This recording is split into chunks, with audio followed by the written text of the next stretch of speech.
This is Happy Monkey. This is Happy Monkey. Happy Monkey. This is Happy Monkey.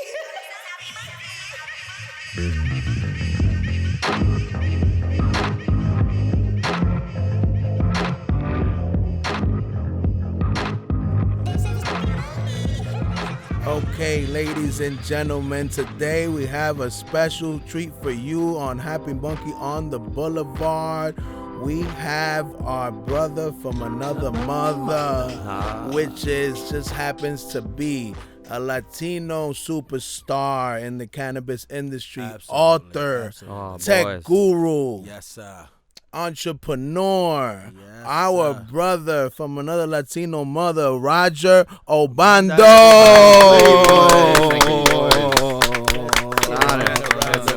It's an honor and a pleasure to have you in the building. Thank you, gentlemen. It's a pleasure. Thanks for having me. Happy to be here. Please introduce yourself and tell the people what you do in the cannabis space. Let them know, like if they're 5-year-olds, tell them like they never heard who you are. Absolutely. So in the cannabis space, so first and foremost, I've been a professional nerd for about 20 years. I graduated with a computer science degree about 20 years ago. I've been doing tech stuff, right? That's .com bubble days. I've been doing tech stuff ever since then. Right around 2014, right down the street here in New York, I started a company called Baker Technologies. We decided to solve a problem that we saw in the industry. We were looking at the newspapers, all the photos. I'm sure you guys remember. You'd see the photos of people lined around the block in Colorado, waiting to get into the dispensaries. And we were looking at that and going, that's money. There's money to be made there. There's an opportunity. And so we built the first online ordering platform for that. So we did a little research. Again, having been doing this for a while, realized that 2 out of 10 people in that line were going to drop over $300, $400 on one trip. And they're being made to wait behind all these tourists, right? And these tourists are going to go in, they're going to smell 14 jars of bud. They're going to walk out with 2 joints, right? And we're like, how do we get those high-value customers through the door real fast? And so, living here in New York, we were thinking about Grubhub. We're thinking about like all these services. You also know how to move in a New York minute, which is right. very valuable over there. Because it doesn't move like that over there on that side. Exactly. So I met my 2 co-founders. We talked about this idea, and we're like, we can get this done. 5 weeks later, we had a prototype. We were in Colorado. Fast forward to 2018, we built one of the largest technology companies in cannabis.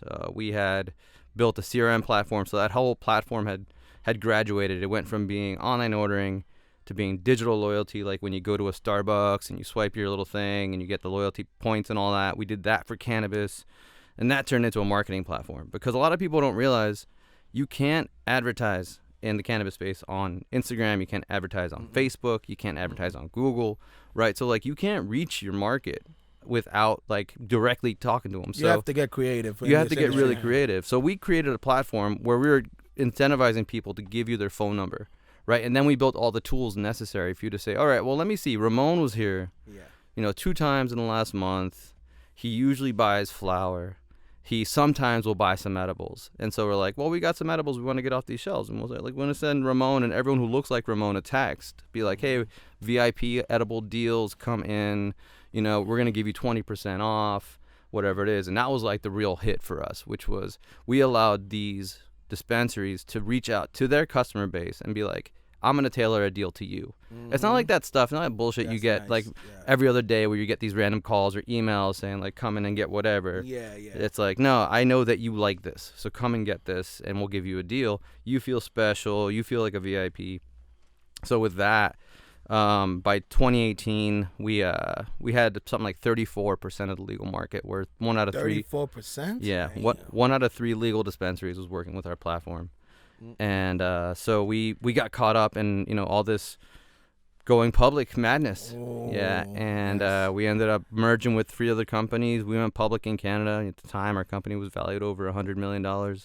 Yeah, and I took off after that. After January, I wanted to be out of that. I stepped away. Exited, as they say? I exited, as they say. You make it seem like you left empty-handed. I know they didn't let you go empty-handed. He gracefully bowed out. Gracefully bowed out. Okay, then. That shit, well, I'll be real. Like, it gets real corporate, right? When you start looking at those, you merge 4 companies together. We went from a 70-person company to a 700-person company overnight, right? And so at that point, it's a different thing, right?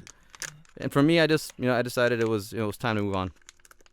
So now the $1 million question is, what is in the future and current for Mr. Roger Obando? Well, the first thing I decided to do, right? We just talked about I'm Costa Rican, right? And we had this. I grew up right over the bridge here in Jersey. You know, yes. Around Ladies all and the gentlemen, a tri-state area native. Don't get it mixed up. Don't let the glasses and the corporate suit fool you with this guy. But we did the deal.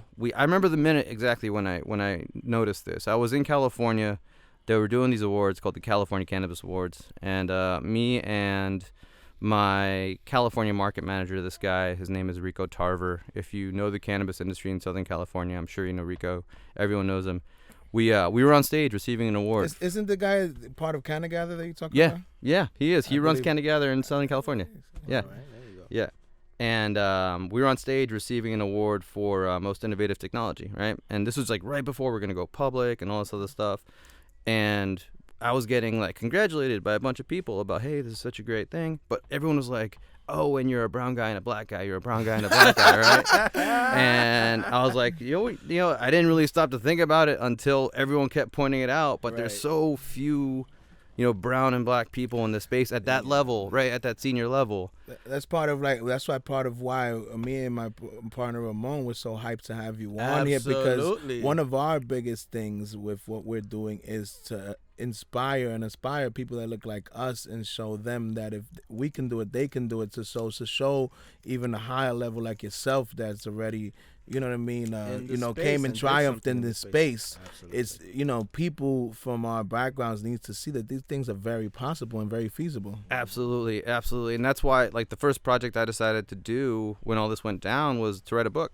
And so I wrote a book. I looked around. No one looked like me. What is the title of the book? It's called The Highest Common Denominator. The Highest Common Denominator. Check that out. Check it out. It's on Amazon. Yes. But like, it's really more so about, right? Okay, so I think not only is it my responsibility to try to like help people out, right? But also, I think people, like, if I was just some run-of-the-mill white guy who had an exit, and I start talking to the community and saying, yeah, sure, there's lots of problems with the system in general, but also we should be looking within our own communities and understand that there's some issues holding us back as well. All of a sudden, everyone would be like, get the fuck out of here. Who do you think you are talking to us like that, right?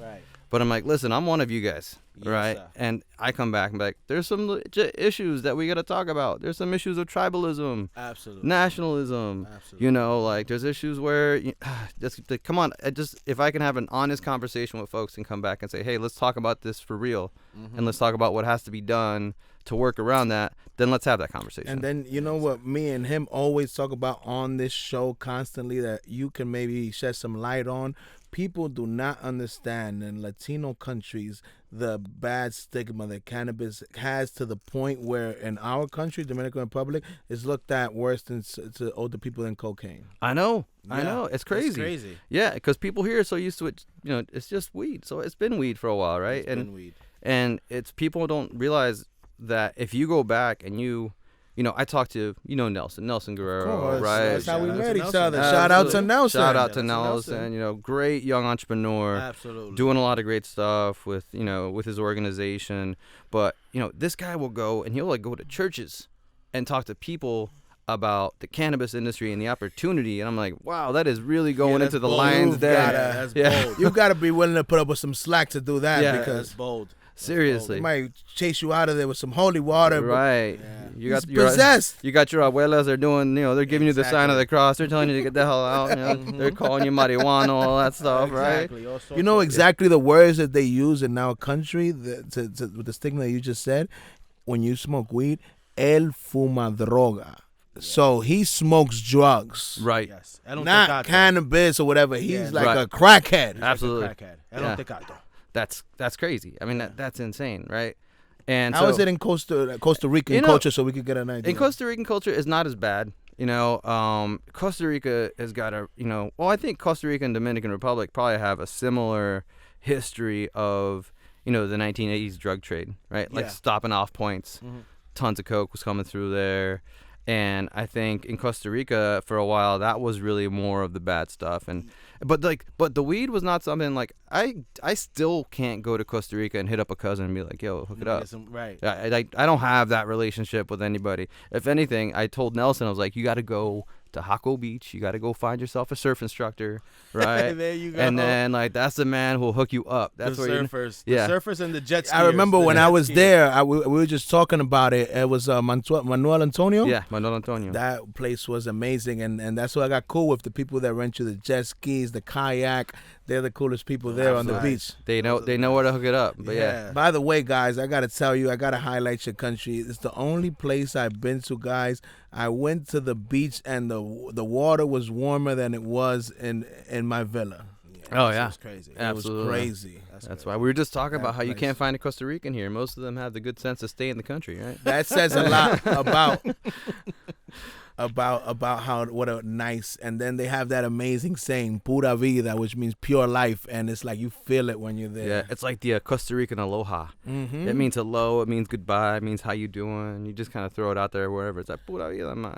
It's like you can answer it. You can answer it with the same statement. Pura vida. Pura vida. like in our country, it was so bad. Let's talk about regulation wise in our countries. In our country, up to like I would say maybe 5 years, you get caught with a roach and you do 6 months in jail. Oh, yeah, How long you has that know, been since that changed? That's changed like recently. Like 5 years, right? Something like that, I would say, right? Probably less than that, because You would do, yeah. Why do you think that is? Because of the stigmas that we talked about, and those are the people in power. Yeah, yeah, that's and true. it's still a lot of a lot of the older folks that were in power. So for a long time, they didn't have the same information that the guys that are there now. You know, there's a lot of people that are deported there now. So there's a lot of like different information being exchanged, but it's still not up to the point where if you got caught with some sort of, let's say, an equivalent of a dime bag, you got some issues. Right. No. But like, and so coke and stuff is not as bad as this, or It's still bad. Like, you know what I mean? You're still gonna get prosecuted. Cocaine is still looked like it's like the rich man's drug. Exactly. Yeah. So like it was here, like in the crack era or whatever before, like it was looked at like a little bit. In the 70s so and the 80s, so if it's you- looked if you at that. sniff It's a looked coke, like that. right. No, that makes sense. That's so weird to me though. I mean, it's been there for so long, right? I mean, like I can't remember ever going down to Costa Rica and not knowing that was there, right? It was always available.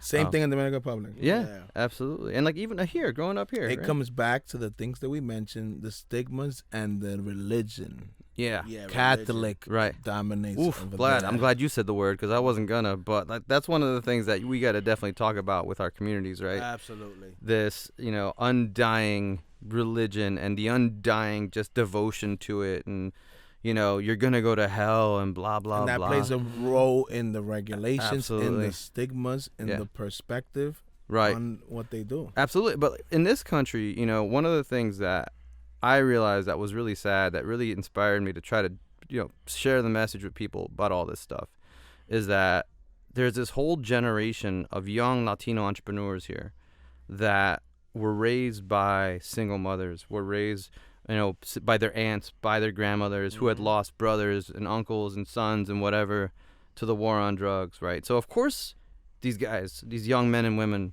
are going to be like fearsome of this industry, right? They grew up hearing from the these people who were raising them that like, that's why your tio's in jail, that's why your brother's in jail, that's why this, how dare you do that, like you're disrespecting this family, haven't we suffered enough, right? And then of course on top of that you have within our communities, which I think in a lot of ways is really good, this kind of almost requirement to respect your elders, right? Like you can't You can't disrespect the elders. you can't disrespect the elders, right? So when they're saying like you can't do this, you're just like, all right, well I can't do this, right? And I think that's all fine and good, but it's gonna take a generation of entrepreneurs who go, listen, Yeah, you guys were wrong. I respectfully disagree. Yeah. Like I think the issue was with the system around it. I think the issue was with the law, with the propaganda. It wasn't the actual product. I think, we're seeing that now, and I respectfully disagree with you, and I'm gonna go do this, right? Like, can you imagine what the conversation was like with me and my mom when I was like, all right, man. so after 20 years of working in this respectable tech industry, I'm gonna go work in weed, right? Oh Yeah. man, that must have been a tough pill Yeah. to swallow for Mama Yeah. Love. For Yeah. mommy. And she was, fortunately I got great parents, and they've always had a lot of respect for me. I've always been a really kind of independent person, and they've let me kind of find my way. And so eventually now it's like, all right, well, now after everything that's happened, Mom doesn't have to pay a mortgage anymore, and it's like, She's happy. and everything's okay all of a take sudden, that. right? Yeah. That's Latino community for you, ladies and gentlemen. You could be all you can be. If you don't come home and bring that bacon, you're doing something wrong, young man. Yeah. Yeah, you better bring home the bacon. Yeah. Or bring home the So, platicos. Roger, that we all aspire to inspire, and we need, me and my partner talk about it all the time, but we need them to hear from you.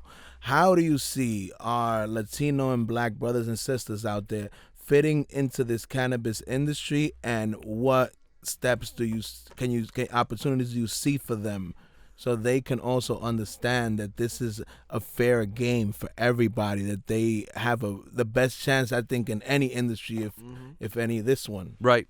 I was talking to Nelson about this yesterday, actually. I think a lot of people, especially in emerging markets like what New York, New Jersey, Connecticut is right now, they think that if you're going to be in the industry, you got to be in retail, you got to be in cultivation, you got to be in product production. And that is the furthest thing from the truth, right? Like, this is a legitimate, multinational, large-scale industry. Whatever it is that you do, you can probably do it in the cannabis industry, right? If you're an architect, if you're an accountant, if you're a plumber, you could do all that. Just do it for a company that's in the cannabis industry. So that, the advice first and foremost is, don't think you got to go open a dispensary, right? If you're not someone who's done retail, if you're not someone who knows how to operate a dispensary, you're gonna fail. Like, you're just There's so many other avenues, you're telling them. so many other avenues, right? And so I think it's a matter of understanding that first and foremost, and saying, like, all right, great, I want to be in this industry, but what am I good at, right? So one of the topics that, to include another culture in this whole conversation, one of the concepts I involve in my book is a Japanese concept called ikigai. If you couldn't tell by the fact that I'm fully covered in Japanese tattoos, right? I got a thing for I Japanese didn't culture. know. I just thought you liked the movie Moana, and you were trying to be like the guy. You like The Rock? Come on. Japanese.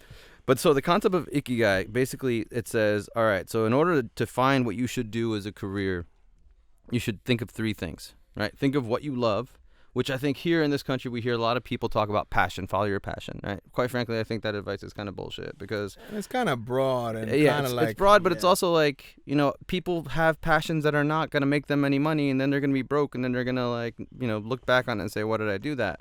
That's why I like this concept. It's, what do you love? What does the world need? And what can you get paid to do?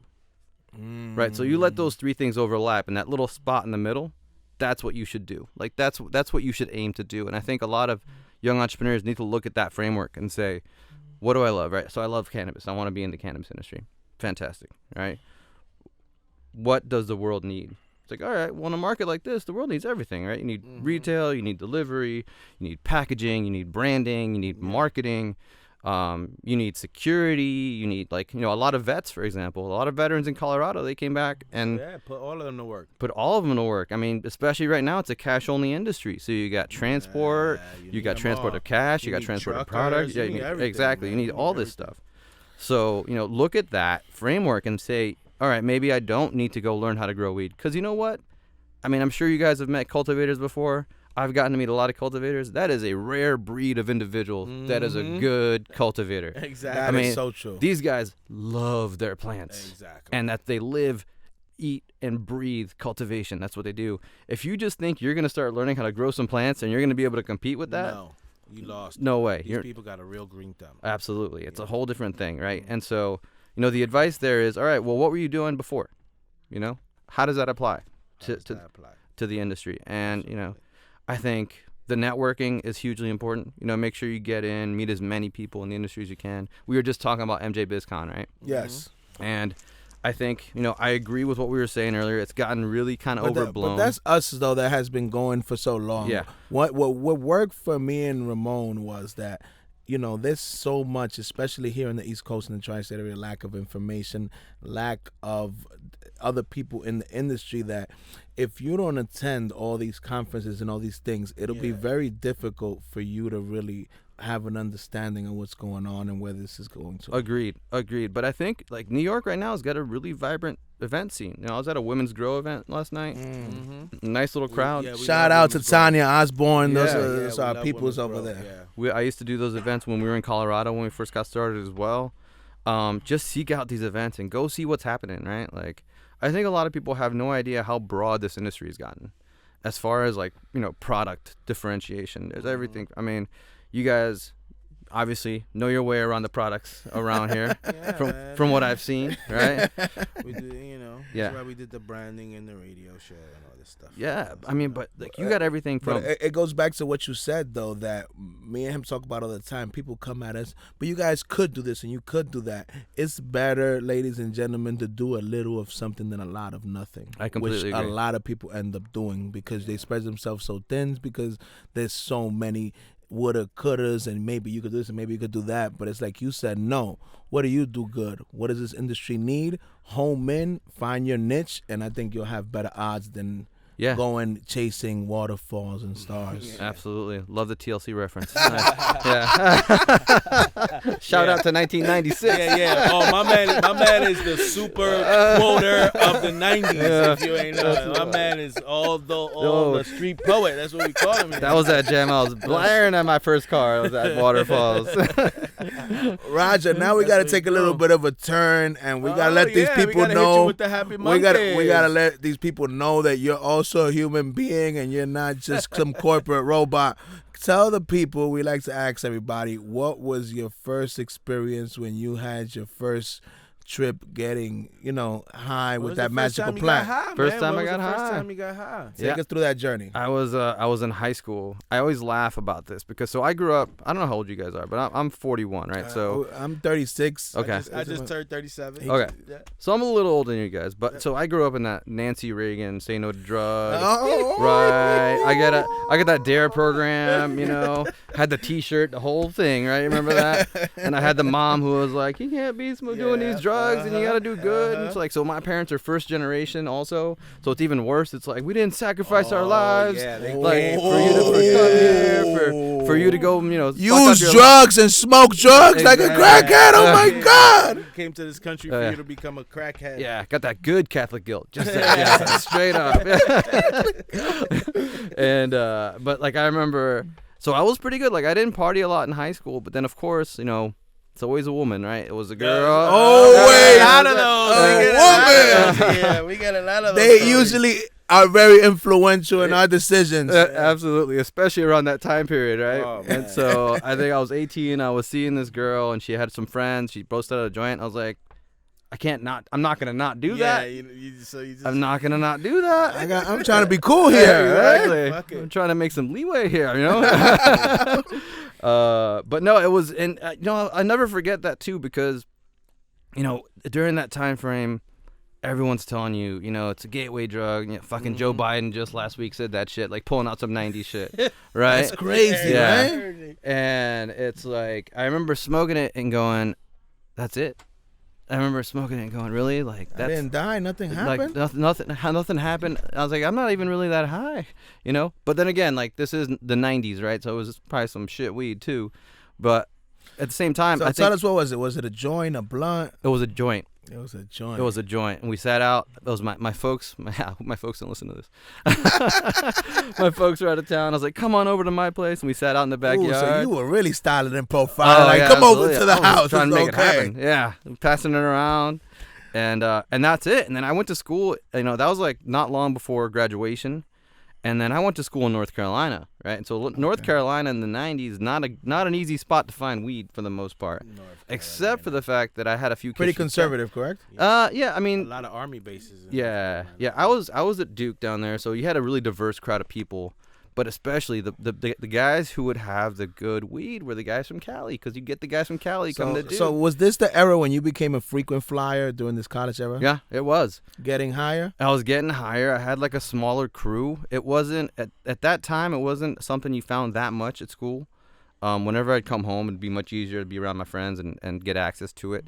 But I found a small crew of people that were kind of in the, you know how you get that look from someone and be like, I knew you smoke weed. Yeah, it's like a secret. Yeah, you're like, You know, that's your tribe. Like, you we're know gonna your be tight, tribe. right? Yeah. We're gonna be tight. It's gonna be all right. And then from then on in, it was pretty easy. And then, after that, I've lived in so many places. After school, I was in New York. So then, super easy. I ain't gonna let this fly by. Shout out to you. You went to Duke though. I don't know too many people. Oh, we're not gonna act like that. We ain't gonna act like, me. Well, it's sad to say for my community, ain't too many motherfuckers from my hood going to Duke. Yeah. That's what's up, bro. I only saw Duke when they were playing basketball on Exactly. TV. No, you know what I mean? That's right. So that's actually one of the things that made me want to go there, though. Yeah, that was. I was like, oh, it's a good school, and I get to go watch this basketball team. All right, I'm in. Oh man. But I got to give a shout out to my folks on that one, because again, like, they were they were immigrants. Neither one of them graduated from high school. They don't know shit about college, right?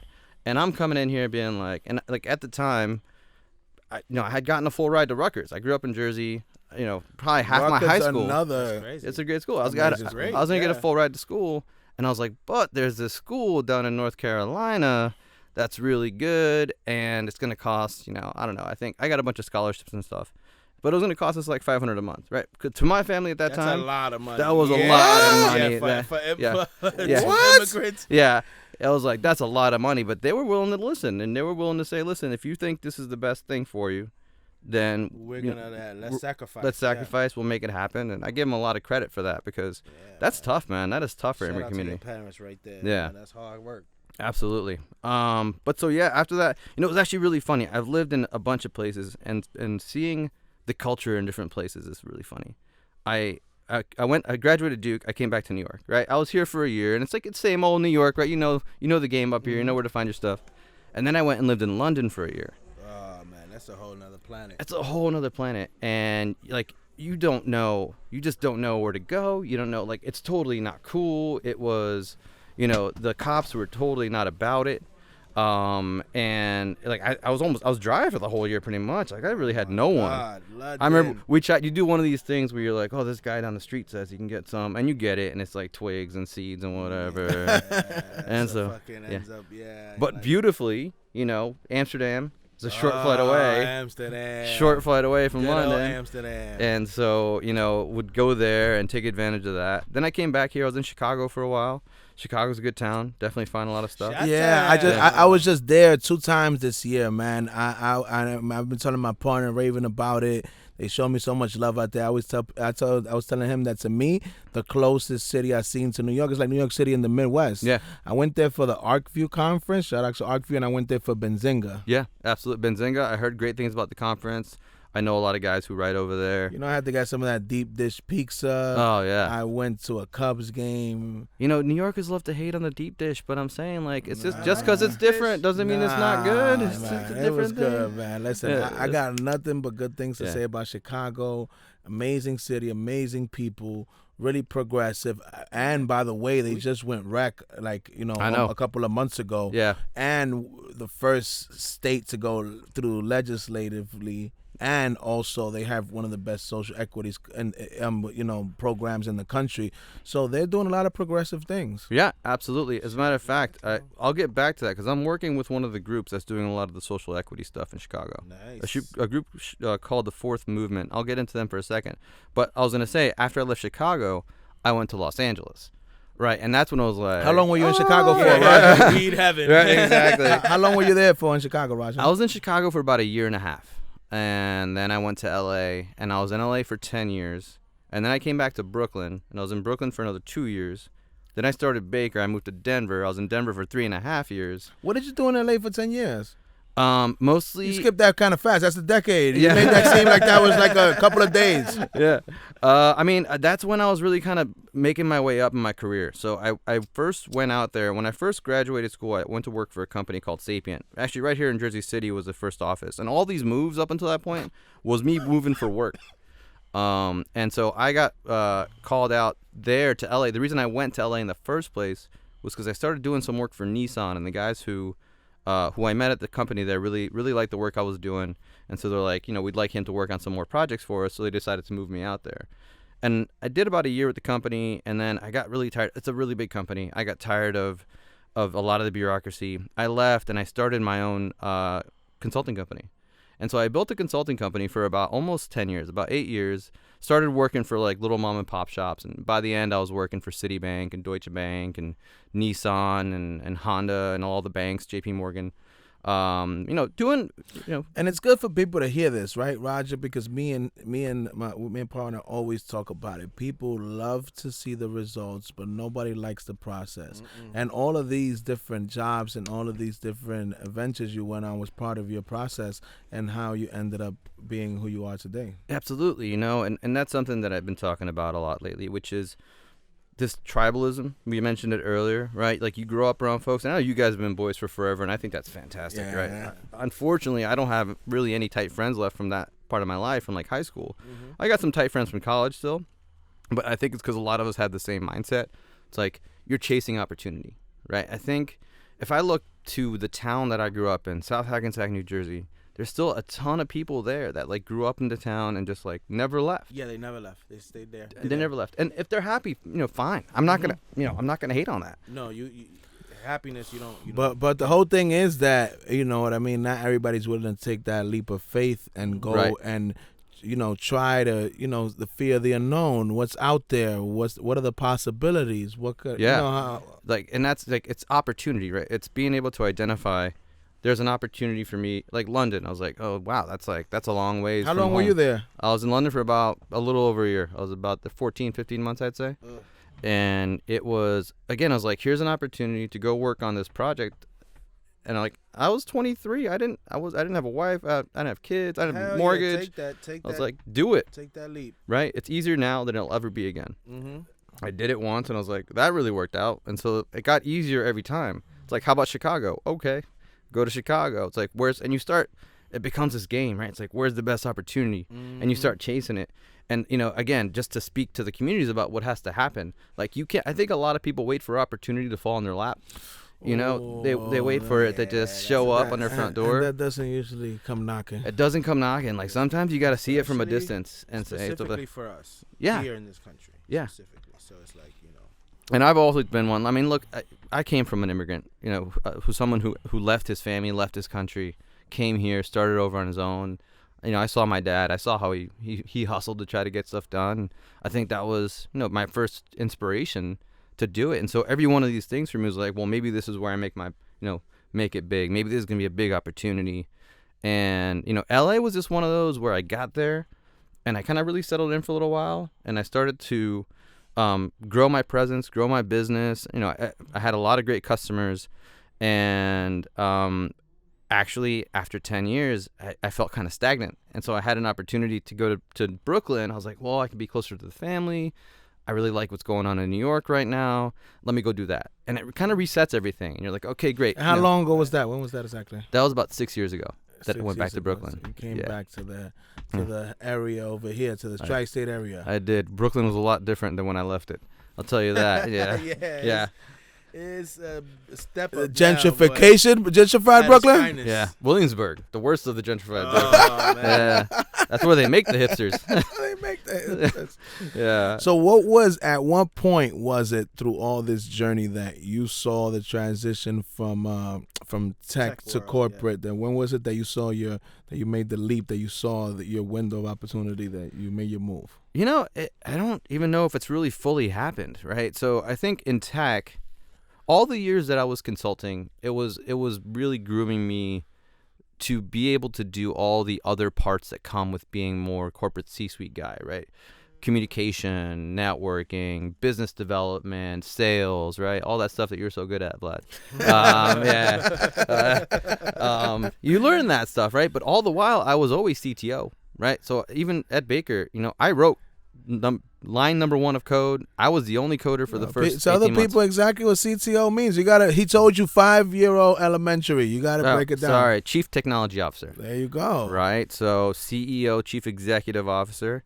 And then we had a CPO, Chief Product Officer, my partner David, really great with UX and design, just kind of look and feel of things. And as a CTO, basically your job is just build it. just make it happen. Take it from conception to actually here it is. You can actually use it. And I've been doing that for my whole career. I mean, CTO is different, right? As a company grows, right? As a company is in the very early stages, the CTO is basically just a glorified developer, right? All you're doing is you're the guy who's building everything. It falls on your lap to make it all happen. You get bigger and you have a team, then it becomes more about leadership. It becomes about architecting things, kind of having the bigger picture idea about where you're going. And then when you get to a big company, when you're talking about hundreds of people, it's all different. You're not thinking about tech at all. You're thinking about bottom line stuff. You're thinking about profit and loss. What are my resources costing me? Where are we going? How are we preparing for that? Let me see how much budget I need to get from, the CEO to make sure I can make that happen. So it's a job that changes quite a bit. And so that, talking to what you were asking about that transition, I think with Baker, taking it from 0 to 80 employees in 4.5 years, my team alone was 20-something people. Like, I really learned at that point what it was like to finally be in a place where I wasn't getting my hands dirty anymore. I wasn't coming in and coding every day. You talk to my guys, I think I was probably the first 3 years I coded almost every day. I would get in and I'd build something. And I think anyone who is a developer, who is a coder, especially in startups, will tell you, like, it's really hard to step away from that because you grow this thing. It's your baby, right? You see it growing, you see it getting better and bigger, and eventually you let other people touch it and be like, okay, well, try not to fuck it up too bad, right? And eventually you realize that the guys you brought in are better than you, and like you want them to just take it and just make it grow.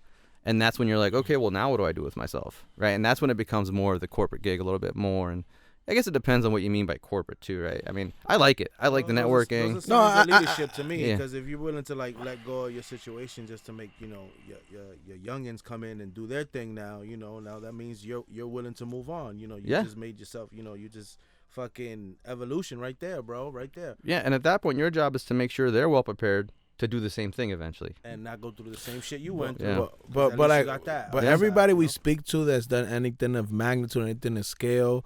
We were talking with a friend the other day. I don't know if you remember, Ramon, and he was saying that that the person you delegate to is never gonna do things exactly the way you did them, but you have to do it if you want to grow, because you can't grow if you don't do that. Absolutely, and I think that's one of the biggest mistakes that I see a lot of people make.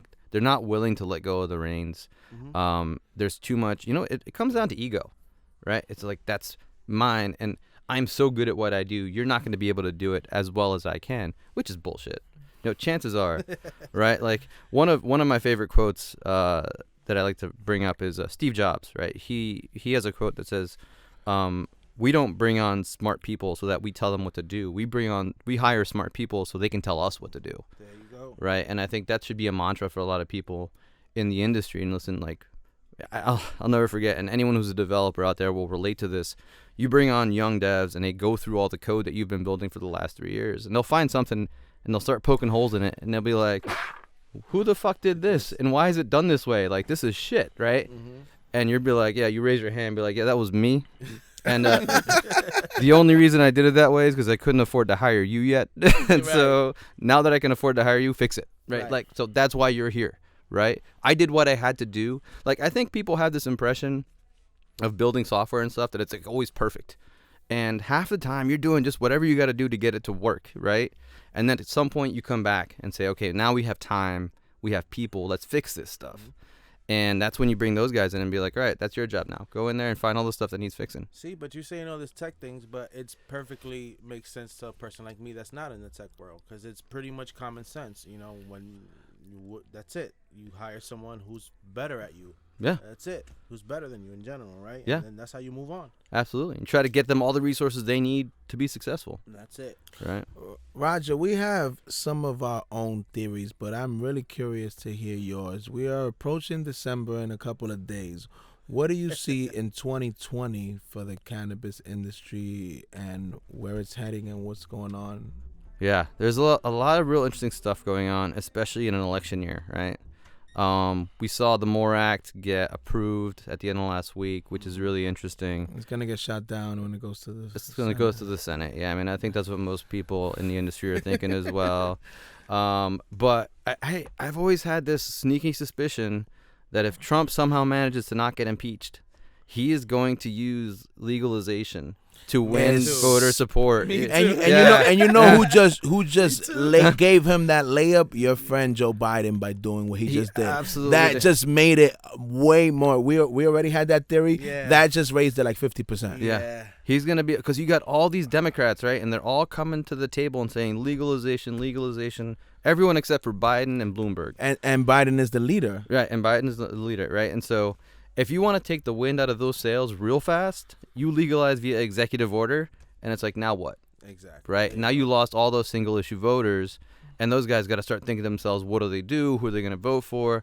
So that's always been my contention. Now, he's got himself in a whole lot of other mess right now, so who knows what's going to happen.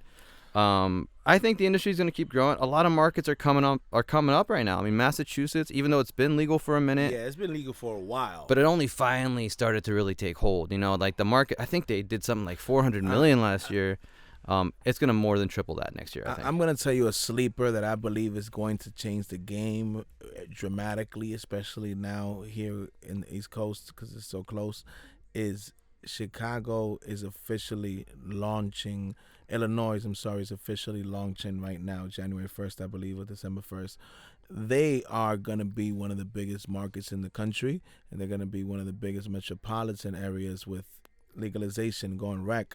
And I believe that is going to put the flame under a lot of people's seats. I agree. Once they see what's going to happen they're there. gonna see all that because money. they're not going to, Yeah. people don't understand, or like, you know what I mean? Like you said, a lot of states have gone recently, but I think that's the first big state that's gone in quite a while that's going to be a good example and is going to really put the fire under the seat of a lot of other states. I agree. And it's Illinois is great, but really it's about Chicago, right? Yeah, of course. It's about Chicago. That's why It's Yeah. like saying we say Massachusetts, but it's more about Boston. Right, like exactly. saying New York City, New York State, but it's really New York City. Right. But I mean, also, Chicago is great. You mentioned the social equity thing, right? That's something that's near and dear to my heart. It's something that I'm really trying to do everything I can to help. But, God bless all the nonprofits out there, but I'm just not a nonprofit guy. Like, I thought about starting a nonprofit. It just doesn't, I love the game too much. I just love the entrepreneurship game too much, where you're going out and you're trying to hustle hard. Well, this is a business that's trying to get introduced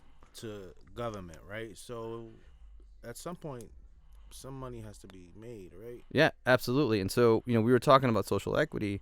There's a few organizations like Fourth Movement that I talked about a second ago that's doing more of a conscious capitalist sort of way of doing it. So let me tell you what Fourth Movement does real fast, because they're going to be doing big. They're going big in Chicago. It's an organization that is collecting a lot of capital. The CEO is this gentleman. His name's Kareem Webb. Kareem and his family have a long background in franchise development. And they're like, well, we can leverage a similar model to really help this out, because, I don't know how much you know about the social equity regulations in places like LA. I think Boston's are a bit better. What I do know is that from what I hear through the grapevine, they are more talked about than they are effective. Yes, they are. And the way that they identify qualified applicants is, pretty restrictive. It's saying, hey, you have to have lived in this depressed area for a certain amount of time, or you had to have spent some time in prison for a nonviolent drug crime, or you had to have done this and that, whatever, right? And so all these things don't necessarily have paint the perfect picture of someone who's really qualified to run an organization. And so I think it's a matter of, like, these people need access to education. You need access to resources, whether it's finance or if it's like mentorship, whatever it is. And so what Fourth Movement is doing is they're doing exactly that. Like, they're taking care of all the corporate stuff on one side of the business. Like, we'll raise the money, we'll get the real estate, we'll get the licenses, we'll get the marketing, we'll get the everything. We take care of that. You, on the other hand, what you got to do is go through this incubator program.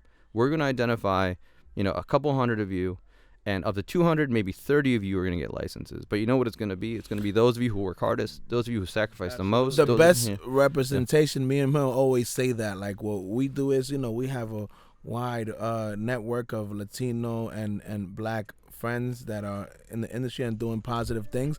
We always want to show the best version of us when we present it to these big people to get these opportunities. Yep. Yeah, especially us coming from our little rough background. We trying to show people from your rough background, how do you get into this industry? We spoke about this in our first episode, and it's funny that you mentioned it. Just bringing your talent, bringing your talent. Yeah, that's Bring it. whatever talent you But on got. the same note, if you don't have a talent and you're not a good representation, we can't vouch for that either. No. Yeah, I mean, Sorry. but not only that, because then what happens is, and that's a really unfortunate situation for someone to be in. But then if you do get placed into one of these positions, you get yourself a license, and then you fail, what happens is it gives the opposition the ability to go, see, Yeah. we gave you a chance. Yeah. And look, fell on your face, and then that's just like the media harps on that, everyone harps on that. And so to be able to get people to put their best foot forward, like you said, I think is really important. And so that's why I really like what Fourth Movement is doing in LA. They're doing this in Chicago now as well. And, it's working with government officials. It's making sure that you get in early and say, hey, this social equity thing, it's a really important part of what we're doing with legalization. So let's make sure we do it right. No, definitely. How do we Shout find- out how to do- Fourth how- Movement. Hey, how do we find them on like Google? And Yeah, Instagram? you can find Fourth Movement. It's the number 4 thmvmt.com. From there you can see all the social channels and all that sort of stuff. But it's really, really interesting what's going on there. So basically, you're optimistic about 2020, right? I am. I mean, as someone who is well incentivized to keep track of the public markets for cannabis, it's been a really rough year. 2019, we were talking about this a second ago. A lot of money went flying out of this industry. I'm gonna give you Absolutely. guys. A lot of I'm gonna give you projections were being the perfect example right here in New York. If it's a MSO, but I'll give you an example because have a big presence here in New York. MedMen peaked at $10 this year. Their stock. You can scoop it up, Mr. Roger, for easy 57 cents right now. Yeah, I know. With their Fifth Avenue location. Yup, absolutely. And, I know a lot of those guys. I know the MedMen guys. They're based in LA. MedMen, they're a perfect company to talk about. I think they were very exuberant about the space. I don't know. Do you guys know the MedMen background? We know a little bit. We're here Little through the bit. grapevine. Well, we're here on the boulevard, Yeah, tell Roger. us, We tell can't us. rely. We Yeah. can't reveal our sources, but we hear things. This is a perfect example of what we were talking about earlier about do what you're good at. So MedMen came from an advertising agency called ModMan. ModMan Advertising was doing brand development for the cannabis industry, and they said, we can do this shit. basically. like these guys, they don't know what they're doing. Like, we can totally do this. So they were not cannabis professionals, right? But what they were was brand people. And they said, they identified something. I actually just wrote an article about this the other day. They identified something that they did it 6-7 years before anyone else did. They said, right now, there are 35 to 55-year-old women at home who come home after work every day and they have a glass of wine because they got to deal with their kids and they want to take the edge off, before going to bed. And they're like, and those women are not comfortable walking into these dispensaries that are around right now. Dispensaries, they got bars on the walls. Everyone working the shop is stoned. The place is kind of a mess, right? And I'm not hating on old school dispensaries, right? I mean, I've been to so many dispensaries in my life. It's called evolution, Roger. It's Don't worry about evolution, it. right? And so MedMen was the first place to be like, and I said this in the article. I remember walking past MedMen. The first time I walked past a MedMen in downtown Los Angeles, I literally stopped in my tracks. I walked past. I wasn't even going Like there. an Apple store, Yeah, huh? it was exactly like an Apple store. It was floor to ceiling glass. It was well lit. There was a friendly looking security guard out front. You walk in, everyone's wearing a uniform. They're all like, "How can I help you? What do you need? What do you want to learn about?" And then, they had everything. Like, the displays were beautiful, and there was digital displays where you could do your research on it. And it was a mind-blowing experience, right? It was this like, holy shit, this is the future of where it's going. And that's where, and the first thing you get is they got haters all through the industry, right? Like, that's not real. They're not from the industry, blah, blah, blah, blah, blah, right? Because that's the first thing that happens. But you look in there, it's like, well, there's an 85-year-old man getting something for his arthritis, and there's that Chardonnay mom. That's what we call that lady who stays at home after work. Soccer mom. Yeah, it's that Chardonnay mom. She's in there getting her stuff. Oh, she's telling all her friends, right? And as marketing guys, they knew that demographic, 85% of the reason they would go to a place like that is through a referral. So as long as you send that person home happy with having a great experience at the shop, they're going to tell all their friends. All their friends are going to come home. And that Chardonnay mom, she holds the purse strings. She's got all the money in the house, right? So she's going to go in and she's going to buy whatever the hell she wants. And they were the first ones to identify that and create this approachable space. So, those guys are getting hit real hard right now in the markets. We're all getting hit real hard right now in the markets. But, I think what's happening right now is a really healthy shakeout. It's a healthy shakeout. We that's because funny. I think it's a fine balance, right, Roger? In my opinion, where you need that, but you also need the culture, and they all bring something to the table. And I believe when it's said and done, it's gonna be like a halfway path where the culture meets the corporate, and Agreed. that's how it's gonna end up. I Making sense. I was talking about this before we kicked off the podcast. I came out of school right at the peak of the .com bubble, and I love developing products. I love computer science. Like, I'm a nerd like that.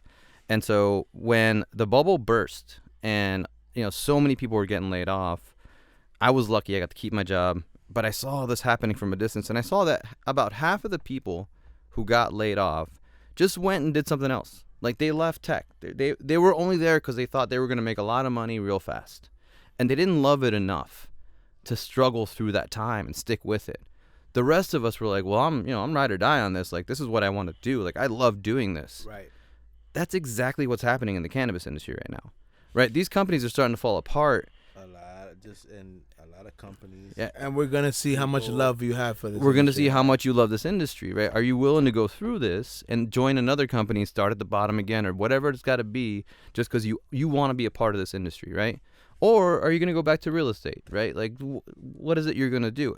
And it's only, like, if history shows us anything, is that when that happens, what you get is you get a realignment of talent, right? So companies that were, let's say, 50% real strong advocates and 50% just kind of dead weight, after a shakeout like this, you end up with all those people aligned, and you have companies that are 75, 80% real solid talent. Mm-hmm. And that's when you see innovation really starting to kick off, right? Because then you have a lot of really smart people all working on the same things. Absolutely. And you start to see some real innovation. So I think that the next 12 to 18 months, we're going to see a lot more of this. We're going to see also the other thing that's happening right now, again, because I'm old and I've been doing this for a long time, is I was one of the first guys from like my generation of tech to come say, I want to work in the cannabis industry, right? Like, when I started this, no one was doing tech. There was a couple of POS companies. That was it, right? There was like a few budding social media platforms that never really took off. Now we got, 15 point of sale companies. We got CRM companies. We got CMS companies. We got all these different things that, it's not worth going into what all those do, but just saying, like, more traditional tech companies. Green rush, they heard about it. Yeah, exactly, the green rush. And so I got people that I worked with 15 years ago that when I started Baker were looking at me like, vaya con Dios, and I hope you don't go to jail, sort of thing. Right? Because they didn't have the risk tolerance. Mm. And so then they were watching real close, and then 5 years later, it's like, well, I guess maybe it's not so bad. Maybe there's still opportunity here. We always talk about that when you first do something that hasn't really been done before, you're looked at as crazy. Down the line, if it works out, you're looked at as a genius. Right. Everybody in history. Yeah, absolutely. I think at one point someone said something about being a visionary, and I was like, I don't know about no visionary. Like, I just knew that I thought there was opportunity in this market, and I was going to do whatever it took to get involved in it. But so those people who, right, and again, here's the other thing about entrepreneurship. Like, everyone's like, well, you started this company, you built it. And I was like, yeah, but no one talks about the fact that I was paying myself no money for, like, the first 2 years. And nobody likes to talk about that part. Nobody. You paid everybody else. Yeah. And I literally lived in my intern's closet for, like, 5 months at one point, like, in Colorado, but when I was first moving there. But that's the sacrifice that people don't think about. Mm-mm. Like, again, people like to see the end. They like to see the results, not the process. And, unfortunately, a lot of, people that I worked with in the past, they got married, they got kids, they got a mortgage. Like, you just can't do that when you got all that. No. But now that some of these companies are getting bigger, they got a little more financing, they can come in for a good salary, they can still be pretty early on. So you're seeing really seasoned professionals coming into the space now. And we'll have to see what kind of an impact that has on the space. I think it'll be exciting. You know what's another interesting one that I want to point to you at, see what you think, because me and him see it all the time. Due to the fact that the economy is booming, it's so easy for these people. Let's do another raise. And we can do another raise. God. And we can do another raise. Yeah. Let's do the 100th raise. Let's see if we hit a recession, see who really is really talented and who just has some buddies that they can do another raise. Yeah. Well, that's exactly what happened over the last few months, right? We saw that all of a sudden, I mean, up until about 4 or 5 months ago, we were seeing rounds of $20-25 million for a Series A, which is a lot of money, right? It's a lot of money, and in my opinion, it's too much money for some of these companies, because if you take $25 million, people are going to want to expect to see $25 million worth of improvements to your products, to your sales channels, to everything. And in a market that really isn't that big yet, that is really, really difficult to do. So I think it's actually, again, part of this whole shakeout. People are getting more sane about the money they're taking. And all these companies that are going through these shakeouts right now, they understand that well is drying up. Like, they just can't go to Series B and Series C and raise this $40 and $50 million rounds anymore. No. So what they're doing is they're cutting all their dead weight. They're saying, hey, well, we thought we were going to do all these markets, but Massachusetts isn't working out, so we're going to dump those dispensaries. That's no longer part of our they sell that off, and so they make some money they can throw back in the coffers, and they don't have to deal with a property that might not be performing as well. All of it is to say they're streamlining operations, because the new word of the day is profitability. Everyone's trying to get the profit. What a concept, right? Making money. It's amazing. Because for a while, it just seemed like monopoly. I'm like, well, how many raises? Where's the money? What do you mean this is the 20th raise? Like, what are you talking about? Absolutely. Where's the end game? And the cannabis industry, in a lot of ways, wants to think it's a tech industry. And a subset of it is. But, the tech industry has been booming for the last, 10, 15 years on this growth mentality, right? The only thing that matters is growth and data aggregation. Like, the more users I have, the more I know about what they do, that's my value, which even now in tech is kind of starting to be a little bit what we're seeing, what's happening with WeWork. They were supposed to go public for some absurd amount of money. They had like a $40 billion valuation, and then everyone found out it's all smoke and mirrors, and now they're valued at like under 7 or something. They just laid off 2,400 people last week. I mean, so bad. I feel so bad for all those people. But like, there's a lot of smoke and mirrors happening, and it's hitting the cannabis industry just that much harder. But I think, again, it's causing people to go back to fundamentals. Like, can I get this thing to a point where I can actually turn a profit? And if I can turn a profit, it means I don't have to take money. And if I don't have to take money, then I can slowly grow and do some more linear growth. Everyone was looking for that exponential growth. It's like, hey, let's everyone slow down. We have to wait for the other things. We have to wait for this industry to catch up. Like, we need, more markets to open up. We used an analogy. I used an analogy when we first started. Like, for people that don't understand the cannabis industry and the state it's in, because there's not too much liquid money being passed around.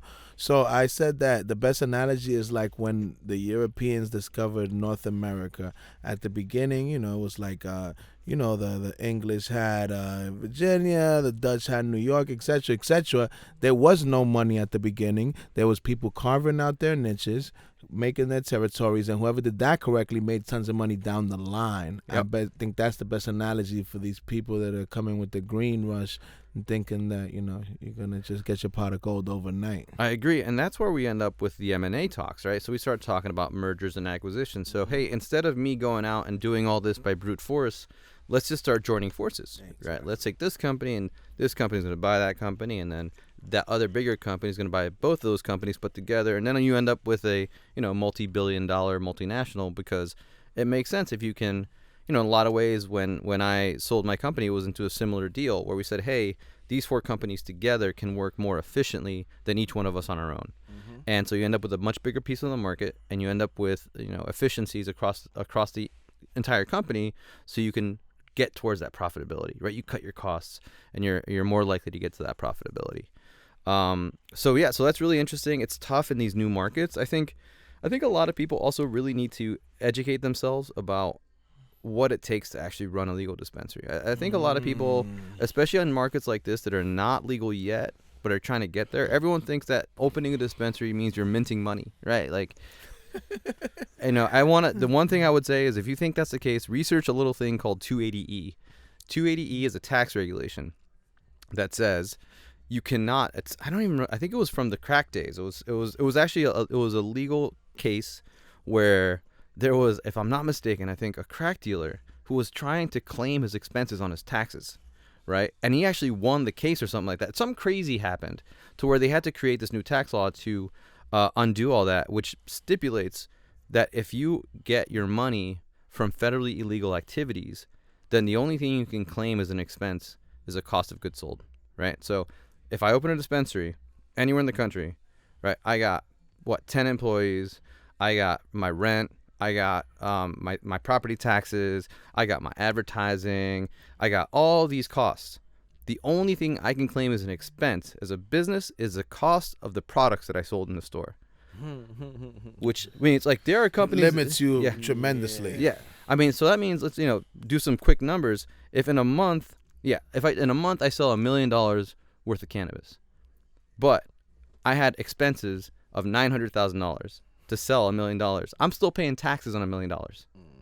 And people don't understand that. People think that, like, you open a dispensary, you're selling your $60 eighth, you're banking all that. That is not how that works at all. And you're paying major taxes on that $1 million. Major taxes. Major taxes. Yeah. It's not like the regular VIG. Yeah, absolutely. And so, a lot of people unfortunately don't know that's the case until they have to, write their first check for taxes. And it's like, wait, what do you mean I can't do this? It's like, yeah, you should have done some research on that. This is how these things work. And so I know you probably heard about the Safe Banking Act. Yes. We'll see. That could potentially change all that, which would really change the industry. But, the margins for most dispensaries are really, really thin. And so that's why you see all these chain dispensaries coming up, the MedMens of the world, or if you're in Colorado, the Native Roots and the Natural Remedies and all these other things, where if you operate as a chain, you can centralize operations and potentially get a better margin on your operations. But it's hard for independent players. It's hard. It's very hard for independent players. What we saw happen in Colorado, when I was there, I was in Colorado from 2015 till. So you were there at the beginning of legalization. Yeah, we pretty much moved. We started the company here in New York, and then tried to sell software to Colorado. And everyone was basically like, we just fought really hard to get this law passed here. Why the hell would we give money to New York? And we're like, you know what? That makes a lot of sense. So we moved to Colorado. We moved the company, and we set it up there. And, we saw it go from a mom and pop industry to dominated by chains. And it was basically because you can't compete. It's very difficult to compete as a mom and pop. I mean, some of them that have really loyal followings locally do well.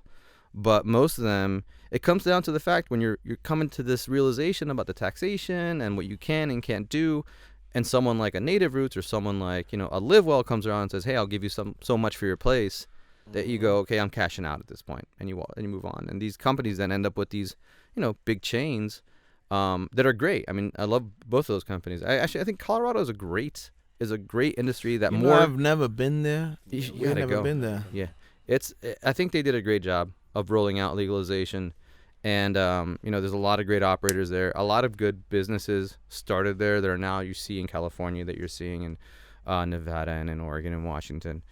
But it's also, like, the thing to understand about Colorado, it's 5.5 million people, right? I mean, it's tiny. It's a tiny, tiny state, and most of those people are in Denver, right? So you go set up in Denver, you're gonna do pretty good of owning the state. You can't take a lot of the same practices to California. It just doesn't work. And that's another thing that me and him and our little research and our little due diligence we've seen. People want to come with this one size fits all to every market, and we've seen that go horribly wrong. You have to adapt your business model, your brand, to the landscape that you're going to be operating in. You can't think because something worked in Oregon, Nebraska, or somewhere else that it's going to work in Chicago, Illinois, or New York City, New York State. Absolutely. I mean, I think the one thing that the industry only recently really started to focus on that I think is really, really important is brand development. And you guys are a step ahead on that one, right? I love what you guys have done with the HappyMunkey brand. It's fantastic. Thank you. That means a lot coming from you. Absolutely. Thank you, Absolutely. I mean, I got guys who see my pin on because I got my pin on my backpack now. I got guys in California who are like, oh shit, the monkey. So I love that. But so, right now, brand development for products is huge, right? Is identifying, I think even just 4 years ago, people thought that like mass market appeal is what you wanted, right? I'm going to create this gummy and it's going to appeal to everyone and I'm going to corner the market and it's going to be great. And, that's why guys like the MedMen guys had a leg up from the beginning. They know that's not how that works. You need to find a small niche segment of the market and you need to attack that niche hard. You need to own that niche. And that's why now you go into California and you have hundreds of brands on the shelf, right? And they all have different ad campaigns, whether it's like this is health and wellness, or then you got the ones that are being endorsed by all the hip hop stars. Viola. Exactly. You got Al Harrington, got a lot of athletes. Al's doing a great job out there. I mean, but you got all kinds of other guys.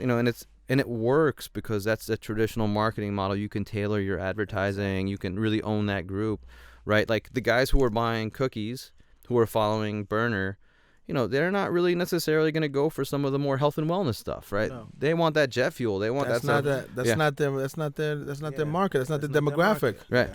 And the thing is, at the end of the day, I think a lot of these guys don't realize it's all grown on the same farm. It's all coming from the same place, right? It's just taken from there, and then at that point, it starts marketed differently. That's it. Yeah, it's marketing, right? And it's just like the rest of the world. It's funny. I got a good friend of mine that he tells me he has a cannabis brand. I'm not gonna put him out there because I don't want to blow him up. And he says, very successfully, says, talk to him about cannabis. He says, Vlad, before you continue, I don't know much about cannabis. I'm a marketing guy. Yep. And I saw an opportunity. Yep. And I know marketing and I know branding, and I applied it and I won. That's it. I don't know. The growers need to know about cannabis, Vlad, not I. Absolutely. The only thing that, like, the growers, and again, we talked about them earlier, these guys are fantastic at their job. Absolutely. And they love it. And God, I've never seen people happier with their work. Like, they just love it so much. But the point from there forward, it's like, you're right. It's marketing. It's identifying trends. It's identifying where the market has a gap that I can get into and make some money. But it's okay because everybody has a role. The grower has his role. The marketing person has their role. Nobody, 90% of every industry, nobody does good at both. That's why there's different departments of things. Right. Absolutely. And again, just going back to what people need to know in these markets that are about to go legal is that your thoughts of having your little mom and pop corner shop probably not going to last very long because this is a big industry, and it comes as soon as there's opportunity, big money's going to start coming in. This is a different industry. There's a lot of people with money that want to come into this industry. So it's absolutely not like any other little mom and pops. Right. I remember a friend of mine that's a big corporate person. I told them, what we're doing in the industry and what we're trying to accomplish, and he told me, Vlad, give it your all. I said, why? It's like a once in 100 opportunity. But he said, no, you're incorrect, because I was comparing it to like alcohol and prohibition. And he said, this is a once in 1,000 year opportunity. He said, this has 25,000 uses, and this is going to change the world as you know it. So you can't even compare it to that. Yeah. And that's the magnitude that I want you to elaborate on, that these people don't understand. Like, you know what I mean? You're looking at the industry now, or what you've known in the past, but people don't understand where this is heading to and how the scale and the magnitude that it's going to be at this point in time in history. I mean, even if you do want to compare it to something that happened recently, like something smaller scale, I think the last thing that is comparable, or it's a brand new industry, was maybe broadband in the 90s, right? When all of a sudden people were getting off their modems and going to broadband. And now we got Netflix, and now we got Hulu, right? And all that stuff started there. That started broadband. So think about that, right? Like the fact that you can stream movies on your phone right now, the only reason you can do that is because of this one industry called broadband, right? And that started in the 90s, and it took off like crazy. And shit, I remember dial-up. Yep, absolutely right. Yeah, that shit was horrible. Yeah, but the noise made you happy because you knew you were about to be on the internet. Right? But so yeah, like this is, we talk about this industry. It's still in the first inning. There's so much yet to be seen. Like so much that I can't even guess is going to come out of this. Like all the health and wellness stuff, I think it's fantastic. I get my parents all these products for like their aches and pains and for sleep and for all this other stuff, and I think it's great. But I think also for a long time people didn't want to talk about the quote unquote recreational. We refer to it as adult use. Yeah. And it's like a lot of people, like Steve D'Angelo, I got a lot of respect for the guy. He talks about how because it does help you relax, it is medicine. I'm like, okay, well, if you want to say it that way, I'm like, it just makes me feel good. Yep. Right? What's wrong with that? What's wrong with that? Right? I don't think there's anything wrong with that. And people have been doing stuff that makes them feel good. Been looking for that for forever. If you look at the liquor industry, the only thing that does is make you look bad. I don't see them losing anytime soon. Right. Liquor, sex, everything. We all been looking for. You've been looking for that plateau, right? Right. That feel. what I really like, I'm looking forward to federal legalization more so because it opens up the door for research, right? So you can actually start doing some state-funded research and say, like, again, all the love for the wellness products, but all the claims they're making, it's all just really anecdotal. Yeah, it's just, And that's another one that people don't know, right? Roger, that one of the biggest oppositions in this industry is the pharmaceutical industry, and people don't understand why. They don't care if you guys go smoke with your friends. That's not really going to affect them like that. You want to go to stay away from laboratories where anything that's going to mess up our drug flow. Right. It's like, well, and here's the thing. Everyone talks about how they think big pharma is behind they don't want legalization. And I don't think that's exactly the case. I don't think big pharma wants legalization until they can figure out a way to make money on it first, right? And once they figure that out, be like, okay, now we got our plan. Let's do this thing, and then they will be the first ones to push it through. And then we got the prison complex, right? That's a whole other conversation. Private prisons. I think a lot of people don't realize that. 50% of the prisons in this country are privately owned, right? Yes. And they get paid for every head in a bed. Right, and so a lot of money. That's big business in prison. Big business in prison. A lot of people don't realize that one of the leading organizations to contribute to anti-legalization efforts is the prison guard union. Like those guys contribute tons of money. A lot of people are going to be out of work because a lot of prison guards are going to be out of work if all of a sudden you're letting these people out of prison, right? These things all happen in shadows, right? People, having lobbyists who are going to DC and they're lining pockets and they're filling minds with the wrong ideas. Yes, sir. It's all coming from the big money, right? I mean, for me, the funniest story is John Boehner, right? When he's in government, the hypocrisy of the democracy, Roger. Yeah. He said he was, inalterably opposed to the legalization of marijuana. Now he's out of office and he's on a board for Acreage. It's like, come on. Yeah, it didn't take long either. It was like right there. And now Acreage has, John Boehner, and we're talking about multinational deals. I mean, that's a good person to have on your side. Yeah, listen, if a flip-flop is going to happen, we need it to happen for us. You know what exactly. I mean? The flip-flop always happens with these politicians. At least we get on this side. Yeah, absolutely. I mean, you got Bernie coming in office trying to say he's trying to do it in the first 100 days, which I think, we saw that happen in Jersey, didn't we? We saw Phil Murphy. He came in, he ran on a legalization platform, and he said, I'm going to get this through in the first 100 days.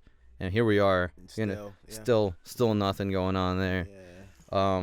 Jersey's weird. I don't know what's going on in Jersey.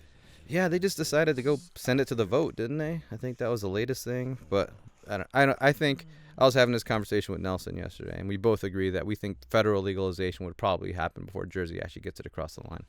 Yeah, and we believe we have our own little theory here that after New York goes, it won't be long to legalization because it has that much influence and impact on the rest of society. Well, but also look at just the sheer numbers, right? New York City is in the center of the Northeast, where everything, let's call it from Boston to Northern Virginia, D.C., is within a 4 or 5 hour drive, right?